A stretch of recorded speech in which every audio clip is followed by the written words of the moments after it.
बोलता हूँ जिसका दुरुपयोग नहीं हुआ है। क्या सुप्रीम कोर्ट उसके साथ एक, हाँ जी बताइए। उसके साथ एक और चीज जोड़ दूंगा कि बहुत बात चली है कि आरटीआई की सब एप्लीकेशन और उसके जवाब वेबसाइट पे डाले जाए। अगर ये होगा तो ब्लैकमेलिंग कोई कर ही नहीं सकता है, नामुमकिन है, क्योंकि जो चीज वेबसाइट पे आने वाली है उसके लिए ब्लैकमेल कौन कर सकता है? कोई ब्लैकमेल, मगर ये हो नहीं रहा है अनफॉर्चुनेटली। और मैं खुद शैलेश यार, मैं जब खुद लोगों से, जब भी कोई मुझसे ब्लैकमेलिंग की बात करता है तो मैं हमेशा एक ही सवाल मतलब लोगों से बार बार पूछता हूँ कि ये ब्लैकमेल होते कौन से लोग हैं, मुझे ये तो बताएं।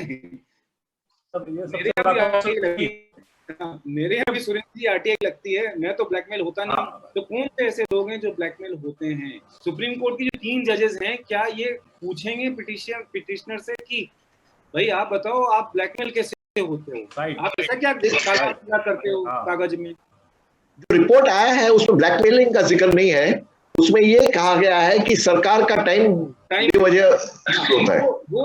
वो एक इशू है जिसको लेकर के, लेकिन उसके लिए ऑलरेडी उसमें सुप्रीम कोर्ट के कई निर्णय हैं उसमें, जिसमें लिखा हुआ है कि जहां 75% वर्क फोर्स उसमें इन्वॉल्व हो जाए और आपको लगता है कि बहुत ज्यादा जानकारी मांग ली गई है, तो वो ऑलरेडी सुप्रीम कोर्ट ने वो इशू एड्रेस किया हुआ है। इसके लिए मुझे नहीं लगता है कि आगे जाकर के कुछ सर सुप्रीम कोर्ट ने ये कहा है आदित्य बंदोपाध्याय में ही कि we do not want a situation where 75% of the staff is spending 7% of its time। वाहियात जजमेंट है, बिना किसी कैलकुलेशन के, बिना किसी आगे के, एक वाहियात जजमेंट है। मैंने कैलकुलेशन किया है कि ज्यादा से ज्यादा अगर 1 करोड़ आरटीआई एप्लीकेशन लगती है पूरे देश में और 3 घंटे एक आरटीआई एप्लीकेशन के लिए लगते हैं, तो 3% लोगों का 3% टाइम जाएगा आरटीआई में।